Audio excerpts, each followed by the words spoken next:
আসসালামু আলাইকুম রহমতুল্লাহ। প্রিয় শিক্ষার্থীরা, কেমন আছো তোমরা? আশা করি সকলেই ভালো আছো।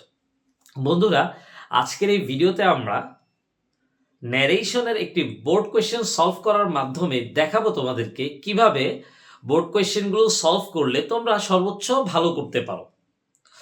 তো বোর্ড কোয়েশ্চেন সলভ করার শুরুতে বরাবরের মতোই প্রথমে আমরা কিভাবে ন্যারেশন সলভ করতে হয় এবং ন্যারেশনের যে রুলসগুলো রয়েছে সেগুলো সম্পর্কে একটা ওভারভিউ দেওয়ার চেষ্টা করব। তো চলো শুরু করি। প্রথমে আমরা যে কথাটা বলে রাখবো, ন্যারেশন যখন আমরা সলভ করব তখন যেই ন্যারেশন আমরা সলভ করব সেটা ডিরেক্টে আছে নাকি ইনডিরেক্টে আছে সেটা ফাইন্ড আউট করে নিব। তো সাধারণত যখন তোমরা শিখবা তখন তোমরা ডিরেক্ট থেকে ইনডিরেক্ট নেওয়া আগে শিখবা। ডিরেক্ট থেকে ইনডিরেক্ট নেওয়া শিখে গেলে তারপরে একটু উল্টে দিতে পারলে কিন্তু ইনডিরেক্ট থেকে ডিরেক্ট করা যায়। তো আমরা এখানে ডিরেক্ট থেকে ইনডিরেক্ট কিভাবে সলভ করা যায় সেই বিষয়টা নিয়ে একটু আলাপ করব। ডিরেক্ট থেকে যখন আমরা ইনডিরেক্টে যাব তখন আমরা এখানে দুইটা অংশ আলাদা করে নিব। একটা হচ্ছে ইনভার্টেড কমার ভিতরের অংশ, আরেকটা ইনভার্টেড কমার বাইরের অংশ। যেমনটা আমরা স্ক্রিনে লিখে রেখেছি, ন্যারেশনের যে নিয়মগুলো রয়েছে সেটাকে আমরা দুই ভাগে ভাগ করব। এক, ইনভার্টেড কমার ভিতরের অংশ যেটাকে আমরা রিপোর্টেড স্পিচ বলি। তারপরে দুই, ইনভার্টেড কমার বাইরের অংশ যেটাকে আমরা রিপোর্টিং স্পিচ বলি। এখন এই যে ইনভার্টেড কমার ভিতরে, এটাকে কিন্তু আমরা এই ইনভার্টেড কমার ভিতরে আমরা চার জায়গায় পরিবর্তন করতে দেখব সাধারণত। নাম্বার ওয়ান, পার্সন, যেমনটা আমরা এখানে লিখে রেখেছি পার্সন। Number two, tense. একটা কথা মনে রাখতে হবে, ইনভার্টেড কমার ভিতরে শব্দের পরিবর্তন হয় না, মূলত পরিবর্তন হয় টেন্সের। Number three, expression. এখানে এক্সপ্রেশন বলতে বিভিন্ন ওয়ার্ড বা ফ্রেজের পরিবর্তন হয়। এই 3 নাম্বার অপশনটা মূলত মুখস্থ, এটাতে বোঝার তেমন কিছু নেই। Number four, vocative case. Vocative case বলতে আমি বোঝাতে চেয়েছি সম্বোধনবাচক। অর্থাৎ আমরা যখন দেখব ইনভার্টেড কমার ভিতরে কাউকে সম্বোধন করে মাই ফ্রেন্ড, মাই ডিয়ার, এই টাইপের ওয়ার্ড দেওয়া আছে, তখন কিন্তু আমরা সেটাকে পরিবর্তন করতে থাকবো। এরপরে চলে আসবি আমরা ইনভার্টেড কমার বাইরে কি কি পরিবর্তন হয়। ইনভার্টেড কমার বাইরে আমরা সাধারণত দুইটা পরিবর্তন দেখি, রিপোর্টিং ভার্বে দেখি, আবার হচ্ছে ক্লজ মার্কার দেখি। ক্লজ মার্কারটা মূলত হয় ইনভার্টেড কমাটা পড়ে গিয়ে তারপরে গিয়ে ক্লজ মার্কার হবে। এখন ইনভার্টেড কমার বাইরে যে পরিবর্তনটা, এটা কিন্তু পুরাটাই নির্ভর করে ইনভার্টেড কমার ভিতরে অবস্থিত বাক্যের উপরে। অর্থাৎ ইনভার্টেড কমার ভিতরে যদি অ্যাসার্টিভ থাকে তাহলে এক ধরনের পরিবর্তন হয়, ইনভার্টেড কমার বাইরে যদি ইনভার্টেড কমার ভিতরে যদি ইন্ট্রোগেটিভ হয় তাহলে আরেক ধরনের পরিবর্তন হয়। এভাবে যদি অপটেটিভ, এক্সক্লেমেটরি এগুলো থাকে তাহলে এক এক ধরনের পরিবর্তন হয়। তো আশা করি তোমরা বেসিক ভাবে বুঝতে পেরেছ ডিরেক্ট থেকে যখন আমরা ইনডিরেক্টে যাব তখন আমাদের কি কি পরিবর্তন করতে হবে। তো চলো এখন আমরা বোর্ড কোয়েশ্চেনটা সলভ করি। এখানে আমরা ঢাকা বোর্ডের 2019 সালে ন্যারেশনটি সলভ করে দেখব। তো প্রথমে আমরা পুরো বাক্যগুলো কয়েকবার করে পড়ে নিব। Where do you like to go sir, ask the ticket seller. এরপর আমরা দেখি লেখা আছে কক্সবাজার, রিপ্লাইড দ্য স্ট্রেঞ্জার। তার মানে এখানে আমরা প্রথমে যে কাজটা করব, কে কার সাথে কথা বলছে সেটা ফাইন্ড আউট করে নিব। তো এখানে কথা বলতেছে দ্য টিকিট সেলার, এক পক্ষ হচ্ছে দ্য টিকিট সেলার, আরেক পক্ষ হচ্ছে দ্য স্ট্রেঞ্জার। ওকে, এরপর আমরা দেখি how many tickets do you need, I will buy 5 tickets, take this tickets, they will cost 3000 টাকা, সেড দ্য টিকিট সেলার। তো প্রথম আমরা যে কাজটা করব, রিপোর্টিং অংশটা যেটা কোথায় আছে সেটা একটু দেখে নিব। এখানে আমরা দেখতে পাই রিপোর্টিং অংশ বাকি শেষে আছে। এখন রিপোর্টিং অংশ যখন আমরা দেখব শেষে আছে, ডিরেক্ট থেকে যখন ইনডিরেক্টে যাব তখন অবশ্যই রিপোর্টিং অংশটাকে আগে নিতে হবে। তাহলে প্যাসেজ ন্যারেশনের প্রথম প্রবলেম হচ্ছে অনেক সময় আমরা দেখব রিপোর্টিং অংশটা বাকি শেষে আছে অথবা মাঝখানে আছে। আমরা যখন ডিরেক্ট থেকে ইনডিরেক্টে যাব তখন রিপোর্টিং অংশটাকে কিন্তু অবশ্যই বাক্যের শুরুতে নিয়ে আসতে হবে। তো চলো আমরা লেখা শুরু করি। তো প্রথমে আমরা রিপোর্টিং অংশের সাবজেক্টটা লিখে ফেলবো। দ্য টিকেট সেলার হচ্ছে subject, the ticket seller, ticket seller লিখে ফেললাম। এরপর আমরা যেটা করব, টিকেট সেলার লেখার পর এখানে আমরা ভার্বটা দেখতে পাই আস্ক আছে। এখন রিপোর্টিং ভার্বটাকে কিন্তু পরিবর্তন করতে হয়। রিপোর্টিং ভার্বটা পরিবর্তন হয় ইনভার্টেড কমার ভিতরে কোন ধরনের বাক্য আছে সেটার উপরে। আমরা এখানে দেখতে পাই ইনভার্টেড কমার ভিতরে কোয়েশ্চেন আছে। ইনভার্টেড কমার ভিতরে কোয়েশ্চেন থাকলে নরমালি আমরা সেভ থাকলে আস্ক নিব। এখন এখানে অলরেডি আস্ক দেওয়াই আছে, তার মানে এখানে আমাদের এটা পরিবর্তন করার দরকার নাই, যেভাবে আছে সেভাবে লিখে দিব। তো তো এখানে আমরা আস্ক লিখলাম, এরপর আমরা দেখতে পাই ইনভার্টেড কমার ভিতর where do you like to go sir আছে। এবার আমরা কি করব, এই যে ইনভার্টেড কমাটা উঠিয়ে দিব, ইনভার্টেড কমাটা উঠিয়ে দেওয়ার পর আমরা কি করব, ইনভার্টেড কমাটা উঠিয়ে দেওয়ার পর যদি ইনভার্টেড কমার ভিতরে WH কোশ্চেন থাকে তাহলে WH ওয়ার্ডটা ঠিক যা আছে তাই লিখে দিব। তো এখানে আমরা যেটা করব, ওয়্যারটাকে যা আছে তাই লিখে দিলাম। এই ওয়্যারটা লেখার পরে এরপরে আমাদের একটা বেসিক কথা মনে রাখতে হবে, ডিরেক্ট থেকে যখন আমরা ইনডিরেক্টে যাব, ইনভার্টেড কমার ভিতরে যেই বাক্যই থাকুক সেটাকে আমরা অ্যাসার্টিভে রূপান্তর করব। দ্যাট মিন্স হচ্ছে আমাদের এখানে ইন্ট্রোগেটিভ আছে কিন্তু এটাকে আমরা অ্যাসার্টিভ বানাই দিব। এখন অ্যাসার্টিভ হয়ে ওয়ের উপর আমরা সাবজেক্ট বসাবো। তো এখানে যে ডুটা আছে সেটাকে লিখতে হবে না, কারণ এই ডুটাকে মূলত আনা হয়েছিল কোয়েশ্চেনের জন্য। আবার একটু বলে রাখি, ডিরেক্ট থেকে যখন আমরা ইনডিরেক্টে যাব তখন এখানে অক্সিলারি হিসেবে ব্যবহৃত ডু, ডাজ, ডিড এইগুলাকে কিন্তু আমরা লিখবো না, এটাকে আমরা ফেলে দিব। সো এখানে ডুটাকে আমরা ফেলে দিলাম, তারপর সাবজেক্ট হচ্ছে ইউ। এখন এই ইউটাকে আমরা লিখবো, ইউটা হচ্ছে সেকেন্ড পারসন। মনে রাখতে হবে ইনভার্টেড কমার ভিতরে যদি সেকেন্ড পারসন থাকে তাহলে সেটাকে আমরা অবজেক্টের দিকে তাকায় পরিবর্তন করতে। এখন এখানে একটা প্রবলেম আছে, এখানে দেখো অবজেক্ট নেই। সো আমরা এটা মুছে দিয়ে আগে অবজেক্টটা একটু লিখে ফেলি, এখানে ছিল না কিন্তু আমরা পরবর্তীতে পড়ে জানতে পেরেছি দ্য স্ট্রেঞ্জার হচ্ছে অবজেক্ট। সো আমরা দ্য স্ট্রেঞ্জারটা লিখি, দ্য স্ট্রেঞ্জার। দ্য স্ট্রেঞ্জারটা লিখলাম, তারপর আবার ডাব্লিউ ছোটটা লিখলাম, ওয়্যার। এবার ওয়্যার পর আমরা সাবজেক্ট লিখবো ইউ। ইউটাকে আমরা কার দিকে ফিরাবো, স্ট্রেঞ্জারের দিকে। দ্যাট মিন্স হচ্ছে এখানে আমরা লিখবো হচ্ছে হি, হি। এবার হি মনে রাখতে হবে যখন প্রোনাউন গুলো সিমিলার হয়ে যাবে তখন অবশ্যই কোন প্রোনাউন দিয়ে কাকে বোঝাচ্ছে সেটা কিন্তু ইন্ডিকেট করতে হবে। এখানে আমরা হি দিয়ে কাকে বুঝলাম, স্ট্রেঞ্জারকে, তাহলে এস আমরা লিখে দিব। এরপর আমরা যেটা করব, ভার্ব লিখবো। এখানে আমরা দেখতে পাই ভার্ব হচ্ছে লাইক।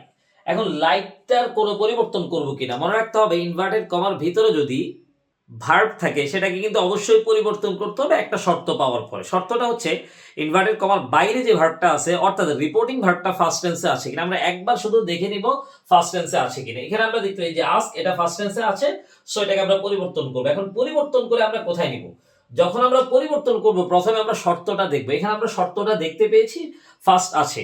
ইনভার্টেড কমার বাইরে যদি ফার্স্ট টেন্স থাকে তাহলে আমরা পরিবর্তন করার জন্য এবার আমরা চলে যাব ডিরেক্টলি লাইকে। লাইকটা কোথায় আছে, প্রেজেন্ট ইনডিফিনিট টেন্সে। শর্ত পাওয়ার পরে যদি ইনভার্টেড কমার ভিতরের ভার্বটা প্রেজেন্ট ইনডিফিনিট টেন্সে থাকে তাহলে এটাকে আমরা ফার্স্ট ইনডিফিনিট টেন্সে নিয়ে যাব। তাহলে লাইকটা এখানে হয়ে যাবে লাইট, ফার্স্ট টেন্সে নিয়ে আসলাম light.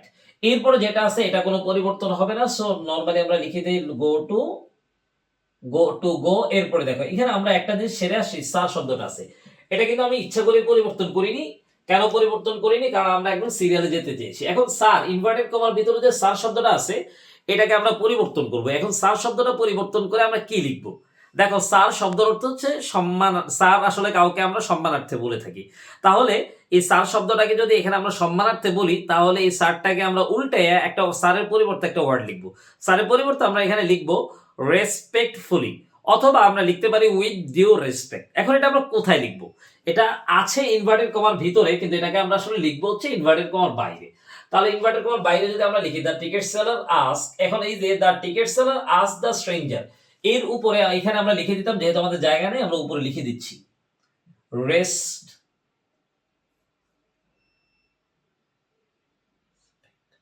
Respectfully.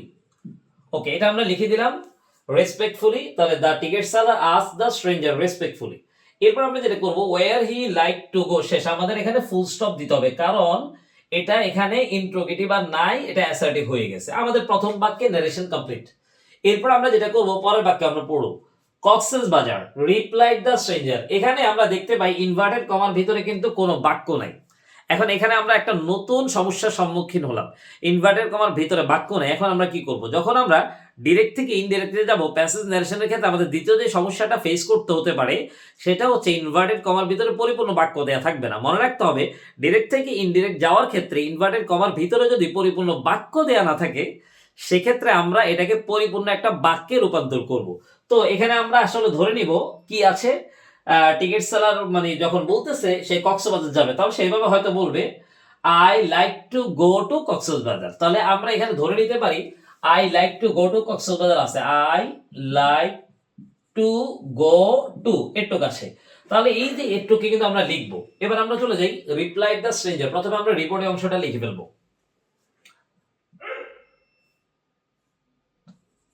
the stranger stranger replied. এরপর আমরা দেখি এখানে আমরা যেটা ধরলাম I like to go to Cox's Bazar, এটা কিন্তু একটা অ্যাসার্টিভ সেন্টেন্স। এখন ইনভার্টেড কমার ভিতরে যদি অ্যাসার্টিভ সেন্টেন্স থাকে তাহলে আমরা ইনভার্টেড কমাটা ফেলে দিয়ে দ্যাট যুক্ত করব। সো এখানে আসলে দ্যাট যুক্ত হবে, দ্যাট। এরপরে আমরা দেখি এখানে I like to go to Cox's Bazar, এখানে আই ফার্স্ট পারসন। এখন আই যদি যেহেতু ফার্স্ট পারসন, এখন ফার্স্ট পারসনকে আমরা পরিবর্তন করব, কার দিকে তাকায় পরিবর্তন করব? রিপোর্টিং ভার্বের সাবজেক্ট, দ্যাট মিন্স হচ্ছে স্ট্রেঞ্জার। তাহলে এখানে আমরা লিখবো হি লিখে অবশ্যই আমরা এখানে এস লিখবো। তো হি লিখে যেহেতু আমরা এস লিখলাম, তাহলে এবার আমরা চলে যাই সামনে। তারপর কি আছে? লাইক। প্রেজেন্ট ইনডিফিনিট টেন্স আছে, এটাকে আমরা ফার্স্ট ইনডিফিনিট টেন্স বানাই দিব, যেটা একটু আগে আমরা বলছিলাম হি লাইকড। এরপর টু গো টু কক্সবাজার, এটা আমরা লিখে দিলাম, শেষ। এরপর বাক্যে আমরা চলে যাই, how many tickets do you need. এই বাক্যটা কে বলেছে তা কিন্তু এই বাক্যে নাই, অর্থাৎ রিপোর্টিং স্পিচটা কিন্তু এই বাক্যে নাই। প্যাসেজ নারেশনের তৃতীয় প্রবলেম যেমনটা আমরা দেখব, অনেক সময় দেখব প্রথম দুই একটা বাক্যে রিপোর্টিং অংশ দেওয়া আছে, পরের বাক্যগুলোতে রিপোর্টিং অংশ দেয়া নাই। যদি কোনো বাক্যে রিপোর্টিং অংশ দেয়া না থাকে তাহলে সেটা আমরা কি করব? আগে পরে পড়ে কনটেক্সট বুঝে রিপোর্টিং অংশ কে হতে পারে সেটা কিন্তু লিখবো।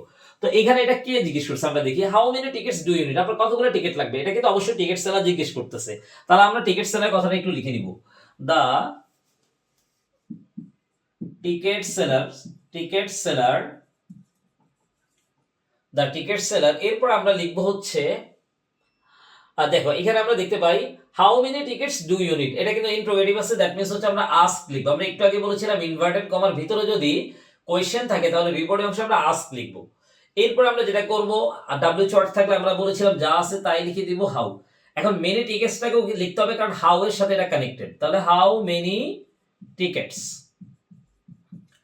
আমরা লিখলাম। এরপরে যে আমরা একটু আগে বলেছিলাম ইনভার্টেড কমার ভিতরে যদি কোশ্চেনের জন্য ডু ডাজ ডিড আনে সেটা কিন্তু আমরা ফেলে দিব কারণ এটা অ্যাসার্টিভ হয়ে যাবে। সো ডু লিখবো না, এরপর ইউ আছে। এখন ইউটা ফিরবে কার দিকে? এখানে ইউটা ফিরবে হচ্ছে স্ট্রেঞ্জারের দিকে। তাহলে আমরা এখানে স্ট্রেঞ্জারের জন্য হি লিখবো, হি লিখে তারপরে এস লিখে দিব, হাউ মেনি টিকেটস হি। এরপর আমরা দেখি নিড প্রেজেন্ট ইনডিফিনিট টেন্স আছে, সো এটাকে আমরা ফার্স্ট ইনডিফিনিট টেন্স বানাই দিব, শেষ। ওকে, আমাদের বাক্যটা কমপ্লিট। এরপরে বাক্যে আমরা চলে যাই, আই উইল বাই 5 টিকেটস। এই কথাটা কিন্তু টিকিট সেলার নিজে বলছে না, এটা টিকিট, এই কথাটা বলেছে হচ্ছে স্ট্রেঞ্জার। তাহলে আমরা বলবো দ্য স্ট্রেঞ্জার। এখন স্ট্রেঞ্জার কি দিয়েছে? উত্তর দিয়েছে। তাহলে আমরা বলতে পারি রিপ্লাইড। একটা কথা মনে রাখবো, যখন কোনো উত্তরে কোনো কথা বলা হবে তখন আমরা রিপোর্টিং ভার্ব হিসেবে রিপ্লাইড দিব, রিপ্লাইড। এরপর দেখি এখানে অ্যাসার্টিভ আছে I will buy 5 tickets, so এখানে আমরা দ্যাট দিব, দ্যাট। এরপর আমরা দেখি আই ফার্স্ট পারসন আছে, এটাকে আমরা পরিবর্তন করব স্ট্রেঞ্জার দিকে, দ্যাট মিন্স হচ্ছে এখানে সাবজেক্ট হচ্ছে স্ট্রেঞ্জার। সো এখানে এস অফ হি লিখবো, হি লিখে আমরা এস দিয়ে দিব। এরপরে উইল বাই আছে, এটা ফিউচার আছে। ইনভার্টেড কমার ভিতরে যদি ফিউচার থাকে সেক্ষেত্রে নরমালি আমরা যেটা করব শুধু মডাল ভার্বের পরিবর্তন করব, এখানে উইলের পরিবর্তে উড দিব, উড। এরপর বাই যেভাবে আছে এভাবে লিখে দিব 5 টিকেটস। আমরা আমাদের লাস্ট বাক্যে চলে আসি, take this tickets they will cost 3000 টাকা সেট দ্য টিকেট সেলার। এখানে আমরা দেখতে পাই টিকেট সেলার একসাথে দুইটা বাক্য বলেছি, একটা হচ্ছে ইম্পারেটিভ, পরেরটা হচ্ছে অ্যাসার্টিভ। এখন আমরা এই যে দুইটা বাক্য আমরা লিখবো, এই দুইটা বাক্যের মধ্যে একটা হচ্ছে ইম্পারেটিভ আর একটা কিন্তু অ্যাসার্টিভ। একটা রিপোর্টিং অংশ দেওয়া আছে, আমরা যেটা করব রিপোর্টিং অংশটা আগে লিখবো। তাহলে দ্য টিকেট সেলার, এই আমরা লিখলাম দ্য টিকেট সেলার। এখন তারপরে রিপোর্টিং অংশটা কি দিব? তো যদি ইম্পারেটিভ থাকে রিপোর্টিং অংশটা মূলত অর্থের উপর নির্ভর করবে, অর্থাৎ যদি রিপোর্টিং অংশটা আদেশ সূচক হয় তাহলে এক রকমের হবে, যদি নিষেধ হয় তাহলে আরেক রকমের হবে, যদি উপদেশ হয় তাহলে আরেক রকমের, এভাবে পরিবর্তন হতে থাকবে। এখন এখানে আমরা দেখি যদি আমরা আদেশ, নিষেধ, উপদেশ, অনুরোধ এগুলো যদি আমরা বুঝতে না পারি তাহলে আমরা রিপোর্টিং অংশকে নরমালি টোল্ড দিব। এখানে আমরা টোল্ড দিলাম, টোল্ড দেওয়ার পরে এরপর আমরা দেখি কি আছে, ইনভার্টেড কমার ভিতরে ইম্পারেটিভ সেন্টেন্স আছে। ইনভার্টেড কমার ভিতরে ইম্পারেটিভ সেন্টেন্স থাকলে এটাকে মূলত তিন ভাবে পরিবর্তন করা যায়। আমরা যদি দেখি যে সাধারণত ডাইরেক্টলি ভার্ব দেওয়া আছে, লেট ছাড়া অন্য কোনো ভার্ব দেওয়া আছে, তাহলে আমরা টু দিয়ে করব। এখানে আমরা টু দিয়ে দিলাম, ইনভার্টেড কমাটা ফেলে দিয়ে তারপরে যেভাবে আছে সেভাবে লিখে দিব, কারণ টু এর পরে ভার্ব এক নাম্বার বসে, এরপরে আসে দিস। এই যে আমরা বলেছিলাম বিভিন্ন শব্দের পরিবর্তন হবে, এটা কিন্তু মুখস্থ করতে হবে। দিস থাকলে এখানে আমরা দোষ দিব, দোষ। এরপর আমরা টিকেটস লিখে দিলাম, শেষ। এরপর দেখি আমরা লেখা আছে দে উইল কস্ট 3000 টাকা সেট দ্য টিকেট সেলার।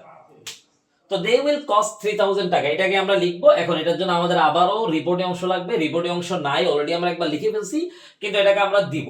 তো এটার জন্য আমরা যেটা করবো, আমরা এটা বাংলায় বলতে পারি সে আরো বললো, তাহলে সে আরো বললো, এটার জন্য আমরা লিখবো হি। হি দ্বারা কিন্তু কাকে বোঝাচ্ছে? টিকেট সেলারকে। দ্যাট মিনস হচ্ছে আমরা এখানে টি লিখতে পারি, লিখলাম হি, এরপর আমরা আরো বলছে এই জন্য এটা আমরা লিখবো অ্যাডিড, এরপর যেহেতু ইনভার্টেড কমার ভিতরে অ্যাসার্টিভ আছে এই জন্য আমরা দ্যাট লিখবো, দ্যাট লিখলাম। এরপরে যেটা আছে দেখি আমরা দে, থার্ড পারসন, কোনো পরিবর্তন হবে না, যা আছে তাই লিখে দিব। এরপর উইল কস্ট, ফিউচার আছে, আমরা একটু আগে দেখছি উইল থাকলে উড হয়ে যাবে, এখানে আমরা উড দিলাম। তারপর কস্ট, তারপরে 3000 টাকা, 3000 টাকা, 3000 টাকা। সো আমাদের বাক্যটা কমপ্লিট হয়ে গেল। তো বন্ধুরা, আশা করি তোমরা বুঝতে পেরেছো কিভাবে ডিরেক্ট থেকে ইনডিরেক্টে যাওয়া যায়। আমরা এভাবে ধারাবাহিকভাবে আরো অনেক ভিডিও নিয়ে চলে আসবো। ততক্ষণ পর্যন্ত ভালো থাকবে।